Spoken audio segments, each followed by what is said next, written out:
vrai que les années 80, c'est vraiment le...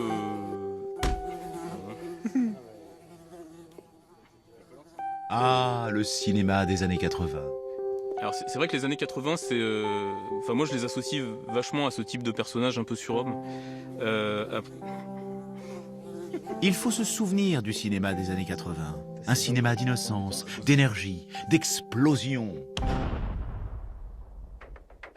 Au cours de la décennie 80, Sylvester Stallone, Arnold Schwarzenegger, Jean-Claude Van Damme et Chuck Norris ont déboulé sur la scène mondiale pour ne plus jamais la quitter. Et contre toute attente, 35 ans plus tard, le public est toujours heureux de revoir ces sexagénaires lancés dans des missions improbables contre des armées de méchants. Ce ne sont pas des super-héros, mais des hommes pour l'essentiel. Ils ne se contentent pas de régler le problème, de sauver la fille en détresse, de trouver les diamants ou d'arrêter le meurtrier. Ils se retrouvent à faire des choses hors du commun. Ce sont des champions. Mais ils n'en sont pas moins mortels, vulnérables et faillibles. C'est la loi du genre. Les balles pleuvent, les explosions succèdent aux combats à main nue. Nous allons vous ramener au bon vieux temps des films de baston. Nous allons vous ramener à une époque où le cinéma servait d'exutoire aux rêves d'une Amérique qui gagnait toujours à la fin.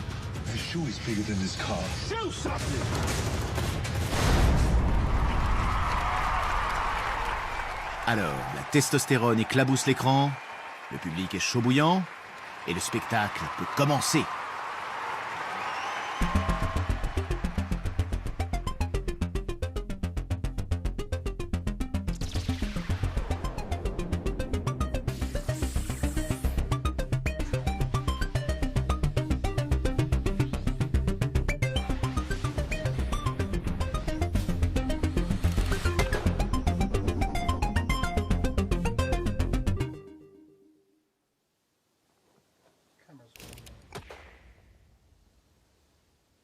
Pour ceux qui l'ont vécu, Ouais.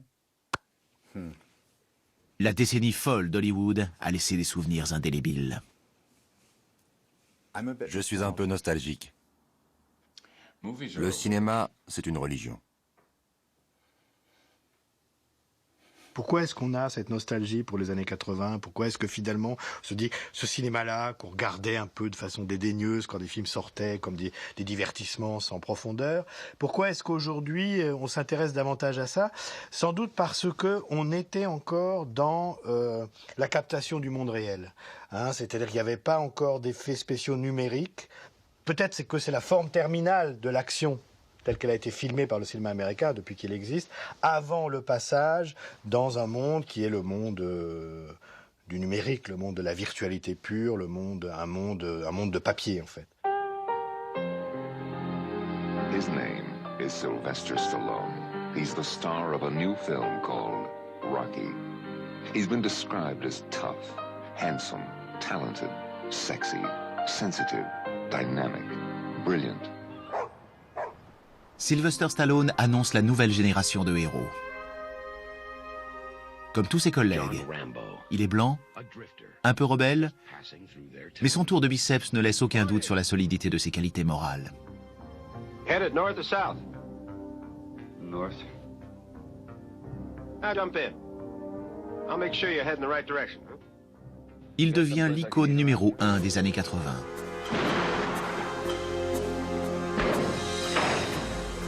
Unnecessary deadly force.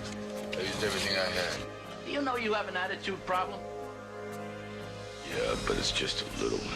La trajectoire de Sylvester Stallone est assez exemplaire. C'est effectivement un pur héros des années 80, d'abord parce que c'est le working class héros de l'Amérique. Donc il y a une dimension retour du peuple américain, retour du vrai peuple, pas celui de la contre-culture, donc retour du vrai peuple américain.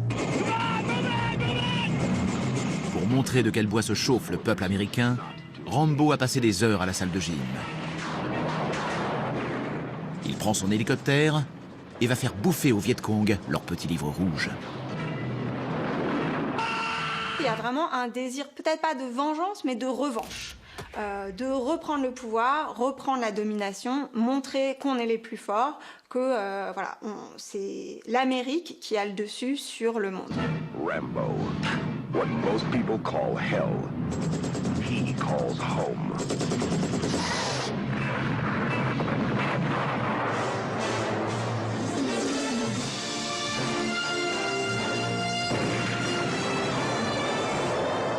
Pas oublier que c'est Reagan qui est président à ce moment-là et que c'est aussi un héros de cinéma.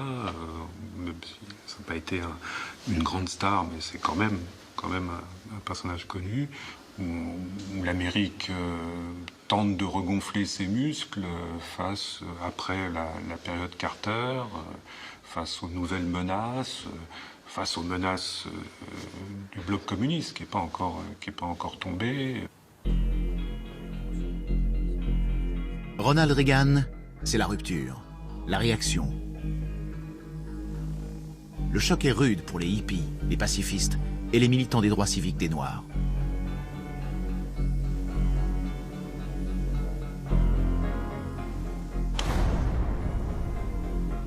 Élu président des États-Unis, le nouveau gang qui s'empare de Washington a deux objectifs.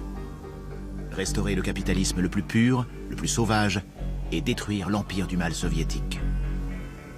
Les États-Unis sont dominés par un consensus libéral, socio-libéral, libéral au sens américain du terme, donc socio-libéral, autour de l'État-providence, autour de la sécurité sociale, que les hommes politiques ne remettent pas en cause tous ces acquis du New Deal des années 30. Il y a vraiment un consensus et Ronald Reagan remet en cause le consensus et c'est vraiment une révolution conservatrice.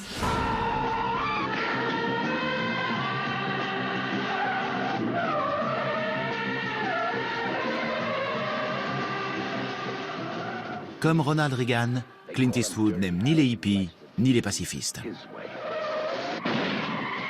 Son personnage, l'inspecteur Harry, fait semblant d'ignorer la lutte pour les droits civiques. Dans ses films, la ségrégation continue de s'appliquer au bout du pistolet. But being this is a 44 Magnum, the most powerful handgun in the world, and would blow your head clean off, you've got to ask yourself one question. Do I feel lucky? Well, do you, punk? Clint Eastwood est le papa de ces nouveaux héros des années 80 à travers son personnage de flic ultra-réactionnaire. Quelle serait la filiation entre Clint Eastwood et Sylvester Stallone, qui sont deux acteurs, réalisateurs? Je n'avais pas réfléchi à ça. La filiation de Clint Eastwood et Sylvester Stallone. Clint Eastwood a encore un pied dans les années 70. Clint Eastwood, c'est un personnage des années 70. Que ce soit les films qu'il a réalisés ou les films comme Dirty Harry, etc. Même si c'est pas un personnage de la contre-culture. Put those guns down. Say what? We're not just gonna let you walk out of here. Who's we, sucker? On pourrait dire qu'Eastwood, c'est un cinéma de la nostalgie d'un temps révolu, d'autant plus forte qu'on sait que le temps qu'on veut ramener est passé. Go ahead. Make my day. Alors que chez Stallone, il y a une plus grande innocence. C'est vraiment l'idée d'un retour à l'innocence. You believe that America is the land of opportunity? Yeah. Apollo Creed does. And he's gonna prove it to the whole world by giving an unknown a shot at the title. Les années Reagan, c'est le retour à l'individualisme. Sylvester Stallone se lance à la conquête de la gloire en écrivant le scénario de Rocky et en se battant pour s'imposer dans le rôle principal. Il y gagnera quelques Oscars et la fortune. Le premier Rocky, qui a gagné les Oscars du meilleur film et du meilleur réalisateur, était un drame pétri d'humanité. Quand on arrive à Rocky II, le personnage de Rocky est plus musclé, plus affûté. Son corps n'a plus un poil de graisse. C'est un champion à la stature héroïque. Il n'est plus cet anonyme qui rêve de devenir quelqu'un.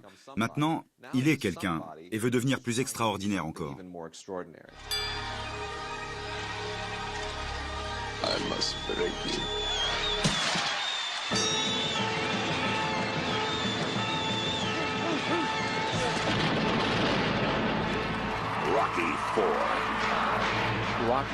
Rocky IV n'est même plus vraiment un film de boxe, c'est un James Bond dans lequel les boxeurs ont remplacé les espions. C'est une parabole de la guerre froide. Au fil de sa trajectoire de Rocky 1 à Rocky 2, puis 3, puis 4, le personnage de Rocky a été complètement transformé en l'espace de 4 films. Le premier Rocky, ou même le second, c'est un peu un anti-héros en fait. C'est un peu un loser magnifique dans le premier, le mec qu'on repêche de ses quartiers. D'un coup, il devient, on lui donne une exposition qui méritait pas. Il est un peu teubé quoi, le Rocky dans le premier. Et dans le quatrième, même s'ils ont gardé en filigrane des bribes du perso, ça devient vraiment justement on retombe dans cette figure du Superman comme. Mais Dolph Lundgren, il est crédible quand même dans son rôle de Superman soviétique. Ah oui, Dolph Lundgren est super crédible dans ce film-là. Market. Ok. Action.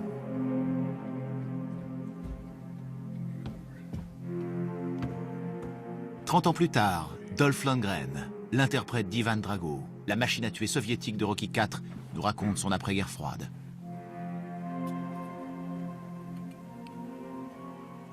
Dites-moi, avez-vous claqué le beignet de Stallone? Vous voulez savoir si je l'ai assommé? Non, je ne l'ai pas mis KO. Mais on a fait quelques combats sur le ring. Il fallait que je le frappe et inversement. Il a d'ailleurs été blessé pendant un de nos combats. Je crois que c'était à Vancouver. On tournait la partie russe du film à Vancouver. Quand je suis arrivé à Los Angeles, les producteurs m'ont dit « Dolph, tu as 2 semaines de vacances ». J'étais tout content. Puis ils m'ont dit « Sylvester est à l'hôpital ». Merde, qu'est-ce qui s'est passé? Je ne l'ai pas su sur le moment, mais plus tard. J'ai appris qu'en fait, je l'avais blessé en le frappant au niveau du cœur. Apparemment. J'en sais rien. Moi, je m'étais contenté de faire ce qu'on me disait. Il était furax ou quoi? Non, il a seulement dit « Vas-y, Dolph, frappe-moi » ou un truc du genre. Après Rocky IV, Dolph Lundgren devient une célébrité planétaire. Il ne sait pas encore que sa carrière s'engage sur des montagnes russes. Autant Sylvester Stallone ou les films d'Arnold Schwarzenegger ou bien les films de John McTiernan et un certain nombre de films des années 80 sont des films qui relèvent de ces catégories de série B gonflées en série A. C'est aussi des films qui se sont enrichis de quelque chose de nouveau. Et en fait, il me semble que quand on pense au cinéma d'action des années 80, il y a 2 influences massives, il me semble. C'est le cinéma, les films d'arts martiaux chinois.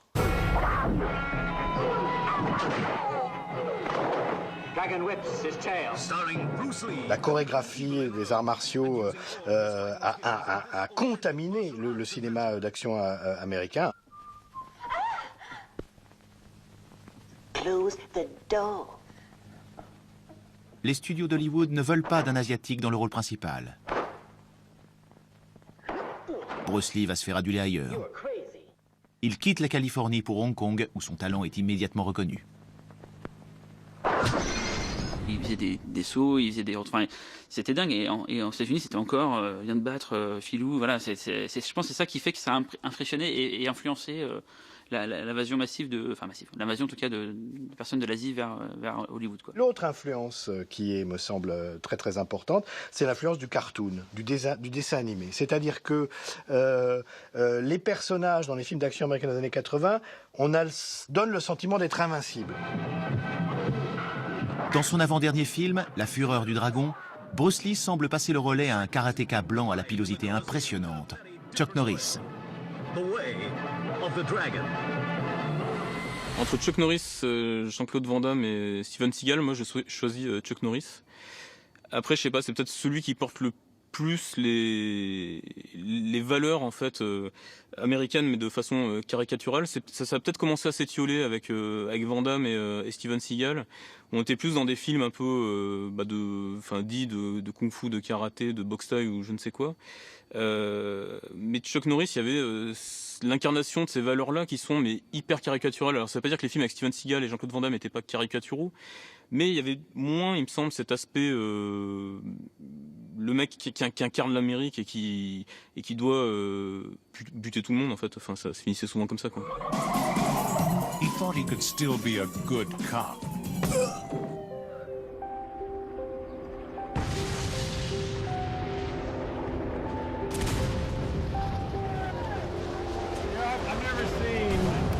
actor and his double do the same thing. I mean, is this unusual or not? Well, see, because we get two angles, so we want to get the explosion on this house too. But we couldn't do it with me running in one direction to get the full view of me right in front of this house here. Then they wouldn't be able to cover that one. So with me running, with that blowing up right behind me here, and then Kenny running over here getting that explosion in that house, that we can tie them both in. Time for dinner! No one thought it could ever happen here. They are an army of international terrorists. America has not been invaded by a foreign enemy in nearly 200 years. Their target, America. Their objective, control. 18 hours from now, America will be a different place. Now, only one thing stands in their way. It's time to die. Chuck Norris a vraiment marqué un tournant, car pour une fois, c'était un blanc qui pratiquait les arts martiaux. Tout d'un coup, pour les réalisateurs de films grand public destinés à des spectateurs blancs, c'est devenu la bonne excuse pour coller des arts martiaux partout. Plus besoin de choisir un acteur noir ou asiatique, puisqu'un acteur blanc pouvait le faire. À partir du moment où ça s'est généralisé dans les années 80, on a commencé à voir des arts martiaux à tout bout de champ, dans tous les films. Revenge is a dangerous motive. You fight before? Yeah. C'est la ruée vers les champions de karaté. Jean-Claude Van Damme, une ceinture noire venue de Bruxelles, attend son heure en faisant le serveur dans un restaurant de Los Angeles. L'histoire raconte qu'il tombe sur un producteur qui dînait par là et qu'il lui fait son fameux coup du grand écart entre le fromage et le dessert. C'est parti pour la gloire. Tong Po is a killer. He's not going to let you out of that ring alive. No, I can beat him. Van Damme, c'est l'idiot utile, j'ai envie de dire. C'est quelqu'un que j'aime bien, il est touchant, mais ça n'a jamais été un grand acteur, ça n'a jamais été non plus je pense, un grand artiste martial. Il avait la bonne gueule qu'il fallait, il a fait des films. Alors lui, par contre, c'est le roi à l'époque du film en vidéo, de la VHS et tout, c'était Van Damme. Mais ça cartonnait, hein, ça marchait du feu de Dieu parce que le public voulait ça, voulait le dernier film de Van Damme. Ils s'en foutaient de savoir ce que c'était. C'était intelligent pas, ils voulaient le dernier Van Damme. C'était un saut de qualité, voilà. On va voir le dernier Van Damme. Et pour moi, c'est vraiment celui qui a le plus gâché sa carrière de toute la clique. En solo, c'est bien. En duo, c'est mieux. Dolph Lundgren et Jean-Claude Van Damme s'affrontent enfin dans Universal Soldier. Ça se passe au Vietnam. Je joue le rôle d'un sergent à qui il manque une case et lui celui d'un soldat. Il y a une confrontation. Il devait m'enlever l'arme de la main par un coup de pied.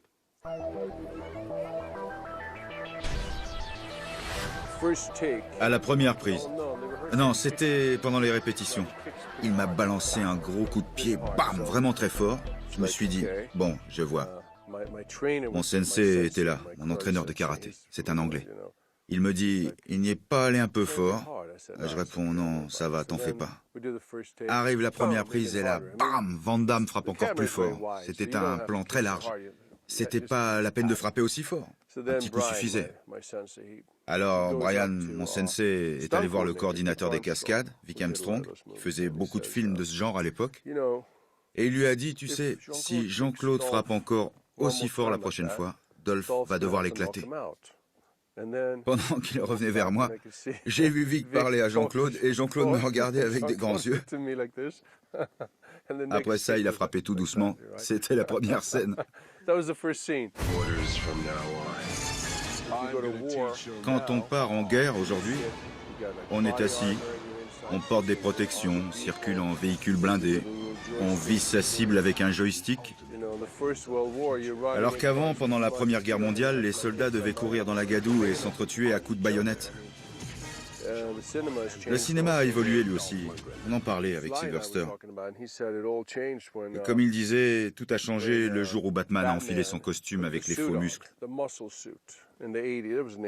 C'était dans les années 80. Maintenant, au lieu de fabriquer tes propres muscles, tu en mets des faux.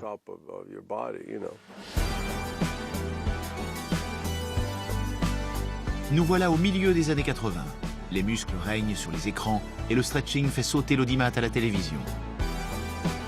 C'est l'époque du culte généralisé du corps.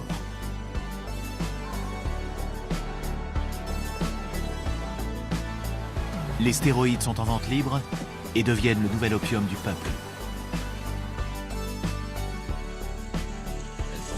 Everybody's going to say and everybody is, that there's a possibility that there could be an Oscar nomination, awards for Rocky. Does that get into your thoughts at all? No. If it happens, and I would like it very much to happen, of course, I'd like to win. I'd be, I think, kind of a fool if I didn't. But I don't think that that's going to happen. It would be an amazing end to an Odyssey if it did. I just don't think. I don't think that people can readily accept that much of a change, that much of a out of nowhere. Who is this person? And then all of a sudden to bestow an award on him. I think it kind of frightens people at times. They say, what is this? How come we didn't figure this out? Nobody figured it out. It just happened. It was luck. You know, honest guys, there was no plan. It was just blind luck. Listen, we've got a few minutes left when we get back, and I'd like to find out just a little bit about you. Sure. We know about Rocky, so we'll be back right after this word with Sly Stallone. Les années 80, c'est vraiment les films de l'homme fort. C'est genre un homme tout seul qui va affronter une armée. Rambo, par exemple. Ça va être un homme tout seul dans une tour. Je pense à Piège de cristal. Et voilà, c'est souvent l'homme seul ou des fois des duos, les buddy movies comme on dit, qui vont. Voilà, et c'est souvent le culte du muscle. Hein, là où plus tard, dans les années 90 ou 2000, on arrivait avec des gens peut-être plus normaux, des anti-héros et tout. Mais à l'époque, c'était vraiment ce qui comptait, c'était la force brute. Quoi. C'était pas de cerveau, force brute. Dolph Lundgren, Steven Seagal, Van Damme, c'était des gens qui étaient là pour taper et peut-être discuter après, quoi. Ils ne sont pas censés incarner Monsieur Tout-le-Monde qu'on croise tous les jours dans la rue. Ils incarnent nos idéaux. Avec leur physique presque gréco-romain, ils servent de métaphore aux idéaux de notre société. Des êtres musclés, forts et puissants. Leur physique n'est vraiment pas censé refléter la réalité. C'est un simple moyen de symboliser tous les autres enjeux du film.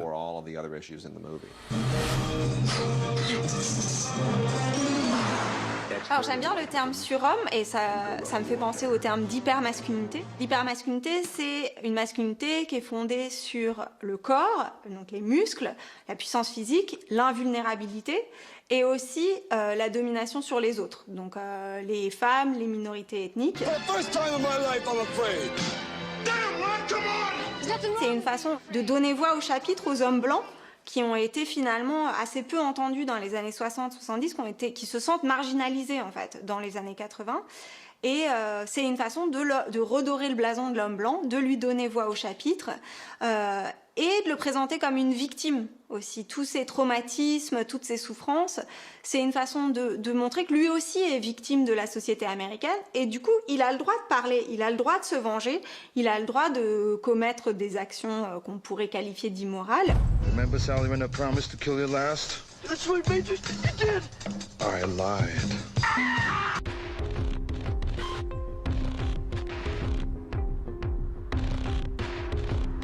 Au cours de la décennie 80, les nouvelles technologies permettent de créer des chaînes dédiées au cinéma, comme HBO aux États-Unis ou Canal+ en France.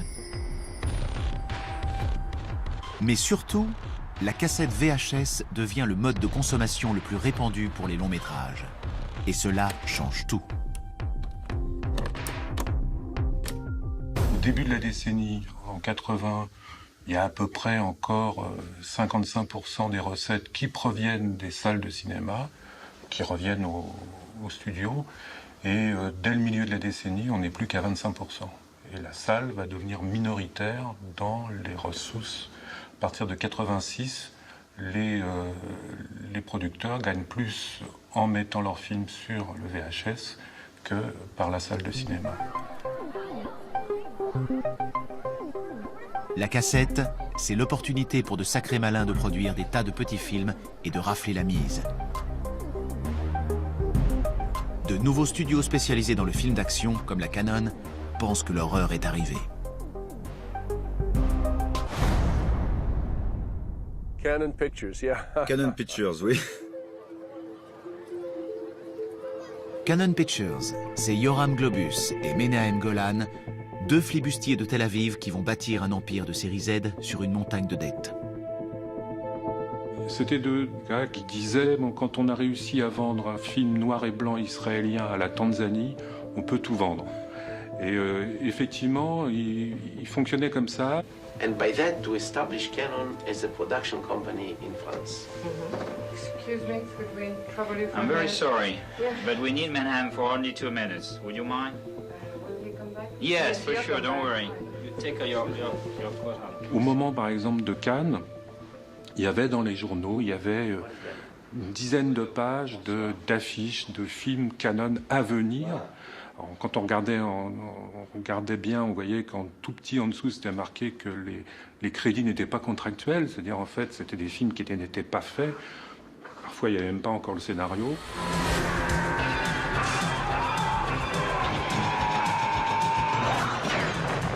Cyborg. You know Paramount, you know Warner Brothers, you know MGM, you know Universal, you know Disney, you know Fox, you know Columbia. 7. 50 years, you did not hear about a new company, a new name. Why? Because Hollywood is very closed. Like this. Menahem Golan veut révolutionner Hollywood et concurrencer les major companies. Il va passer à la machine à essorer les dollars et finir en caleçon sur le boulevard du crépuscule. Very claustrophobic society, you know what I mean? Very nationalistic. And to break in was impossible. C'était des films à petit budget, souvent des films d'action. Pourquoi des films d'action? Parce qu'un film d'action, ça se vend plus facilement dans tous les pays du monde, parce que ça marche dans tous les pays du monde. Pride of the Soviet Army. Un héros, de la baston, une affiche griffonnée sur un coin de table. Les films se montent en convainquant les distributeurs du monde entier de plonger à l'aveugle et d'acheter des dizaines de nanars. First he was their weapon. Now he's their punishment. Alors, la différence entre un nanar et un AV, c'est un mauvais film devant lequel on va pas prendre énormément de plaisir, voire devant lequel on va copieusement se faire chier, quoi. Un nanar, c'est un film qui est tellement mauvais qu'il en devient drôle, qu'il en devient marrant et du coup qu'on le regarde en rigolant et qu'on prend beaucoup de plaisir à voir. On m'a engagé pour jouer Musclor dans Les Maîtres de l'Univers. À l'époque, pour moi, jouer le rôle d'une figurine, c'était la fin de ma carrière. J'étais foutu. Alors qu'aujourd'hui, incarner un jouet ou un personnage des comic books, c'est un accomplissement pour un acteur. J'ai eu froid. Je portais un costume de la taille d'un timbre-poste, un genre de slip avec deux lanières. Je me tenais sur une espèce de soucoupe, arrimé à un camion qui dévalait les rues à 80 km/h au beau milieu de la nuit, en plein hiver. Moi, j'étais pratiquement à poil à me geler les fesses. Alors oui, je m'en souviens bien. Masters of the Universe. Live the adventure. Le nombre de films explose. Il est multiplié par 3 en 10 ans. Chuck, Dolph et les autres travaillent à la chaîne. Mais les accidents industriels ne sont pas rares. Ce qui aussi fait un peu la différence, c'est que des gars comme Bruce Lee, qui sont formidables, dont je parle au niveau karaté, n'avaient pas la masse Arnold, et la masse Arnold n'avait pas la souplesse Bruce Lee. On a pu mettre ces deux paquets ensemble avec Van Damme, et j'ai fait film après film, et après je me suis rendu compte que je suis monté très vite, très haut, en tant que star. Mais star, c'est quelqu'un qui est connu. C'est pas quelqu'un qui fait un travail de vérité. Le danger guette pour les héros des années 80. If he ever shows up within 1,000 yards of me, he'll find out what the word punished really means. Et si l'histoire finissait par les rattraper? Et si la décadence et la parodie les entraînaient peu à peu vers l'obsolescence? He gives no warning and shows no mercy. Il a réalisé, comme tout le monde le sait maintenant, un boulot fabuleux. Il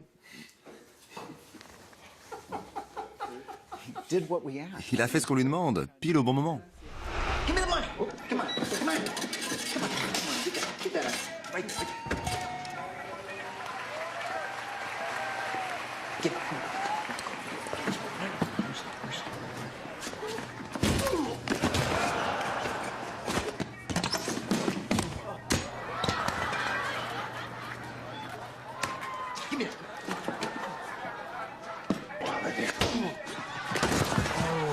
sorry, man.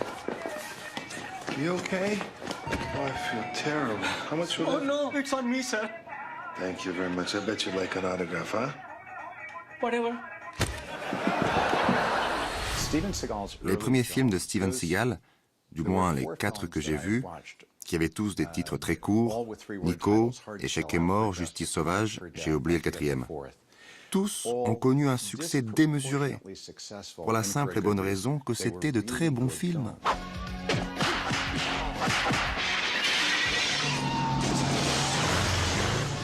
That wasn't the time. Now's the time. Steven Seagal est l'un des derniers à atteindre le pinacle avant la dégringolade. Repéré par un des agents les plus puissants d'Hollywood, il s'illustre dans des films à petit budget, urbains, crédibles, qui affolent le box-office. Vous étiez inquiet quant à ses capacités d'acteur? Vous angoissiez un peu?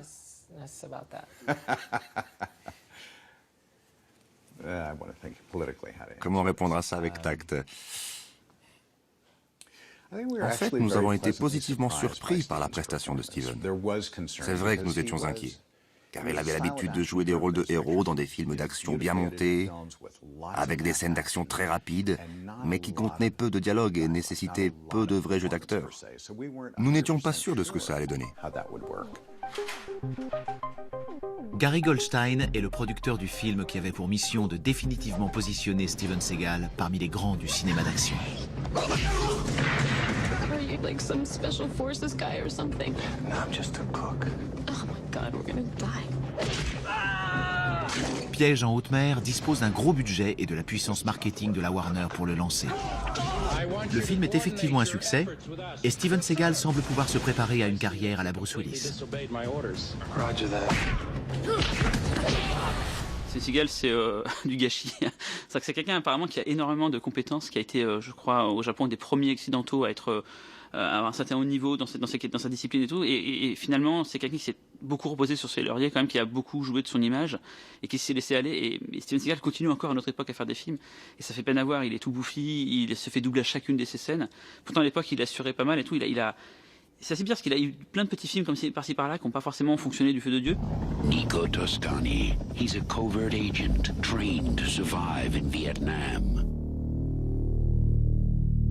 He has a master 6-degree black belt in Aikido.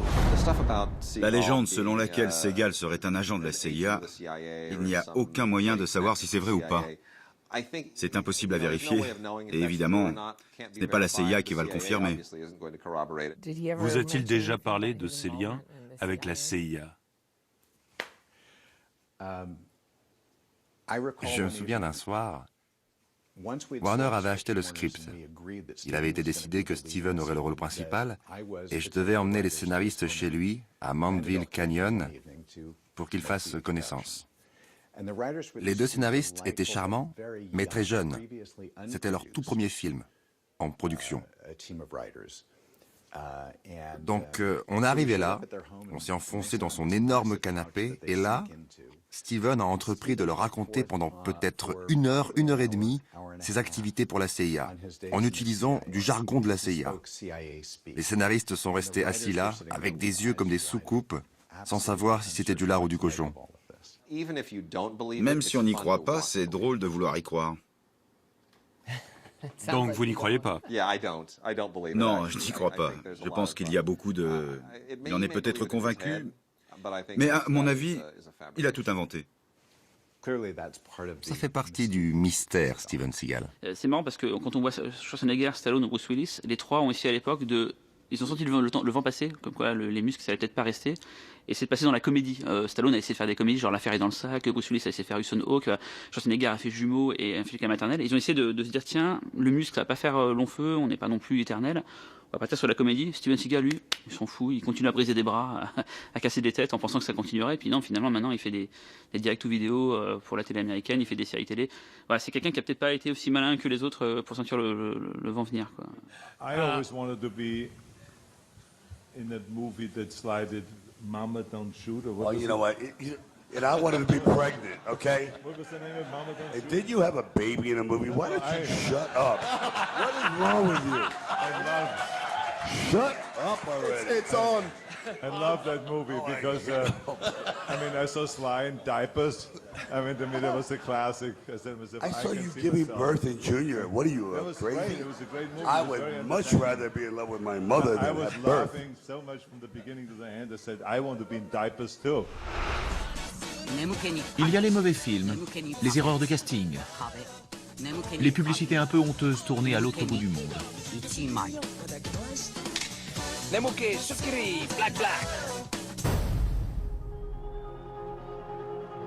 Au-delà des problèmes de gestion de leur carrière, les héros des années 80 vont connaître une autre crise majeure.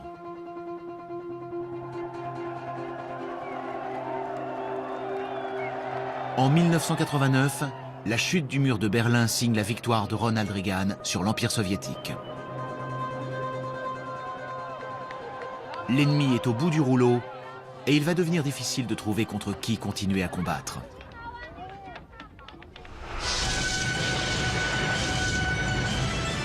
Les Russes sont vaincus par les Moudjahidines en Afghanistan.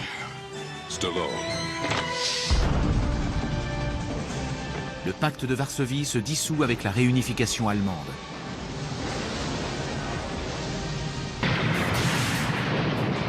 Et les prisonniers de guerre rentrent chez eux. John Rambo et James Braddock doivent raccrocher leurs fusils d'assaut. Dans la jungle d'Hollywood, les prédateurs vont bientôt croquer le menu fretin. Il y a un aspect essentiel, c'est que les majors, quand ils se sont mis à vendre les aventuriers de l'âge perdu, à vendre les Star Wars, à revendre E.T.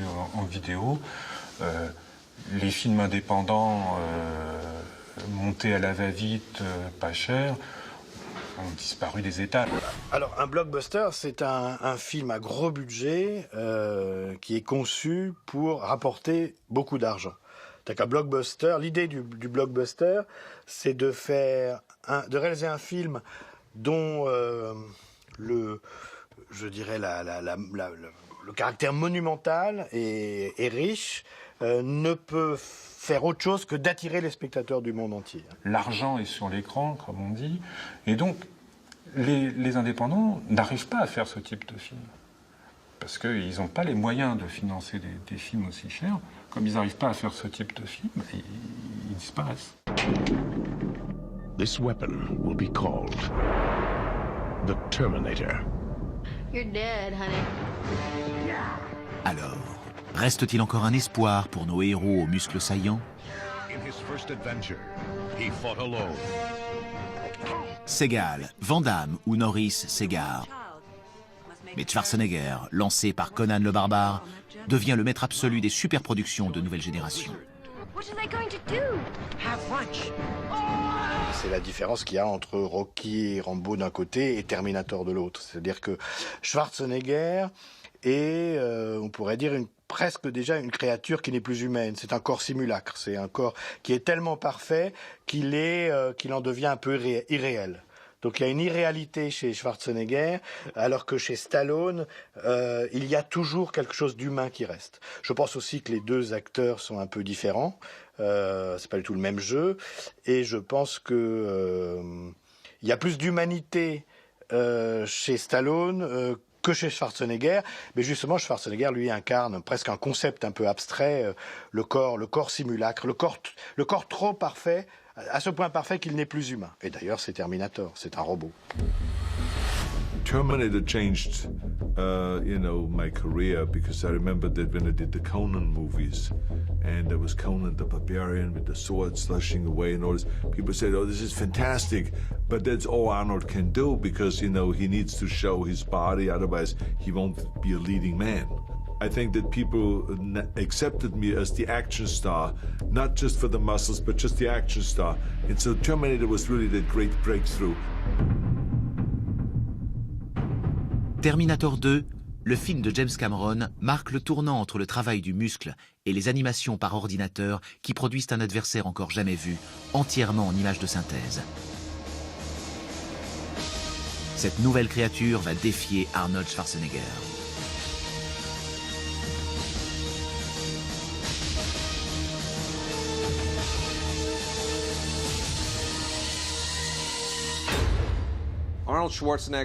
Arnold Schwarzenegger incarne l'histoire classique du succès à l'américaine, de l'immigré qui a réussi. Tout en lui montre qu'il n'est pas américain. Il est né à l'étranger, il a une tête d'étranger, il a encore un accent, et pourtant, il représente complètement tous les idéaux américains. Il les a adoptés il y a 10 minutes, mais comme ils sont conformes à notre idée du melting pot et qu'ici, tout le monde vient d'ailleurs, il est devenu complètement américain en un claquement de doigts. Et Schwarzenegger, à comparer des autres, il a eu l'intelligence de bien être entouré. C'est-à-dire qu'en fait, Schwarzenegger, il a eu des très bons réalisateurs. Il y a eu des gens comme James Cameron, par exemple, qui lui ont donné des rôles phénoménaux, John McTiernan, voilà, c'est quelqu'un qui a su bien s'entourer, et du coup, sa filmographie, elle est quand même plutôt carré.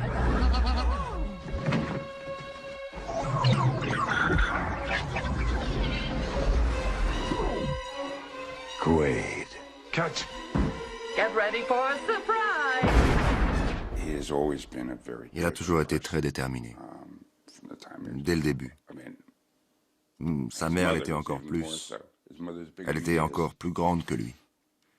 C'est-à-dire que les mauvais cinéastes, finalement, filment des silhouettes qu'on peut tordre dans tous les sens et qui ont l'air de n'avoir été touchés par rien. John McTiernan, lui, il fait subir toutes sortes d'épreuves douloureuses à son personnage et irréalistes, et il fait des chutes et il se relève, et en même temps, de temps en temps, il lui arrive quelque chose qui pourrait nous arriver à tous, c'est-à-dire à un moment dans Piège de cristal, il marche pieds nus sur du verre brisé.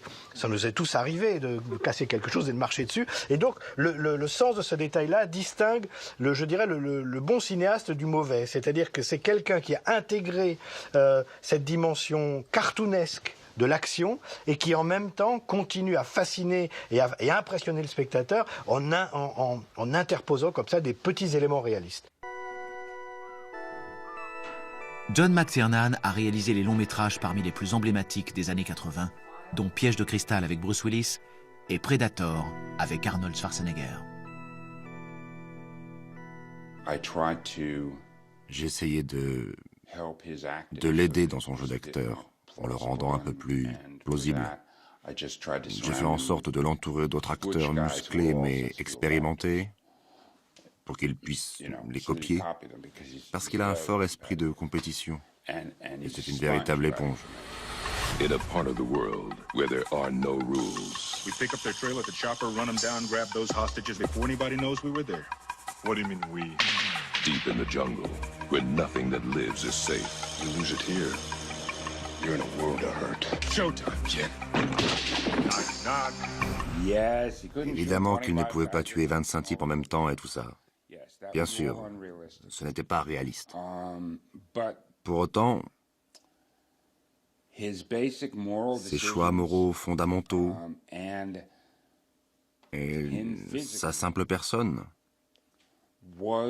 avaient en eux-mêmes une portée morale à eux tout seuls. Le simple fait d'avoir grandi dans un petit pays comme l'Autriche, d'avoir rêvé de s'illustrer aux yeux du monde entier et d'y être parvenu par sa seule détermination, sa seule présence ici est un symbole de cette réussite, de cette détermination. Eh bien, des millions de gens, de gosses, peuvent s'identifier à ça et le prendre en modèle. La dernière star de cinéma, franchement, c'est Tom Cruise. Mais je ne crois pas que Tom Cruise pourrait devenir une star aujourd'hui. Tom Cruise est la dernière star de cinéma parce qu'il l'est devenu dans les années 80. Quoi qu'il reste de crédibilité à Schwarzenegger et à Stallone, ou même à Van Damme et à Seagal, ou même à Harrison Ford, qui va jouer dans un nouvel Indiana Jones, quoi qu'il leur reste de crédibilité, ils l'ont acquise dans les années 80. Les héros de films d'action des années 80 n'étaient pas parfaits.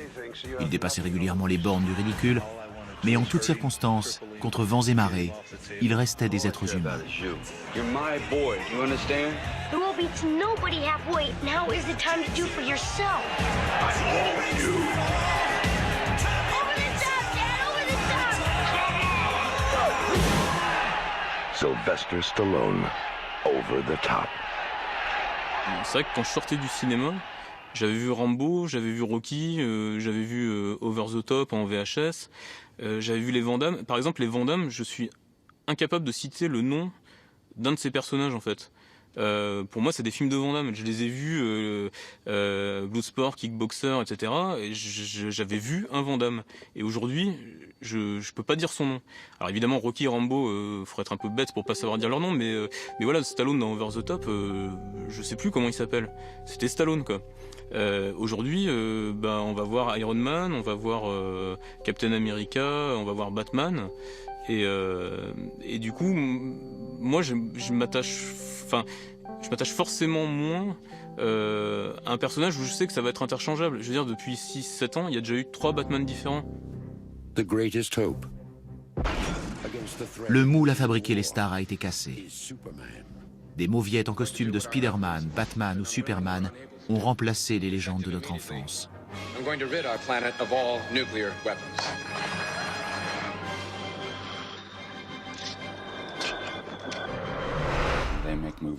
Les films qui sont faits aujourd'hui ne participent plus au débat culturel. Ils n'ont aucun sens. Et s'ils en ont un, ce n'est probablement pas bon signe. Comme je l'ai dit, on montre aux enfants des tas de héros auxquels ils ne pourront jamais ressembler.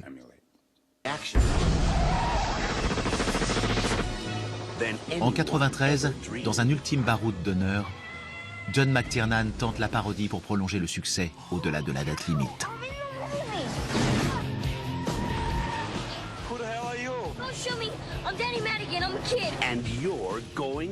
Last Action Hero raconte comment un adolescent fan de films d'action trouve un ticket magique qui lui permet de passer de l'autre côté de l'écran.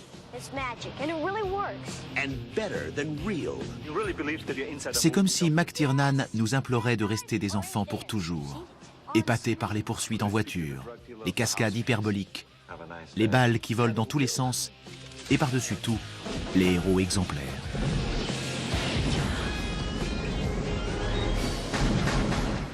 Le film est un échec cuisant. De toute façon, ça fait très longtemps que les films hollywoodiens ne parlent plus de l'Amérique telle qu'elle est. On parle d'une Amérique mythique, mythifiée. Mais là, c'est encore pire. C'est que c'est une Amérique de comic book. C'est-à-dire, elle est 2 fois mythifiée, cette Amérique. C'est l'Amérique.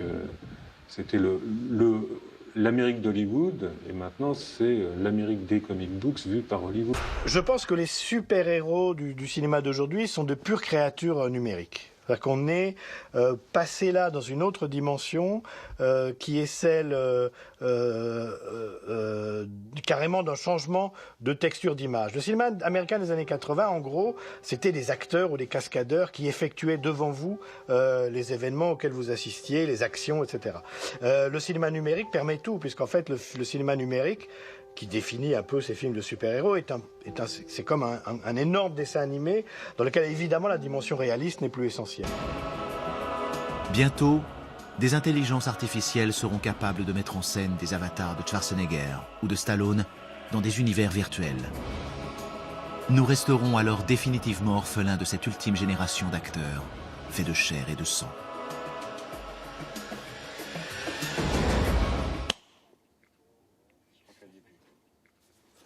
Ça risque de faire un faux raccord, mais...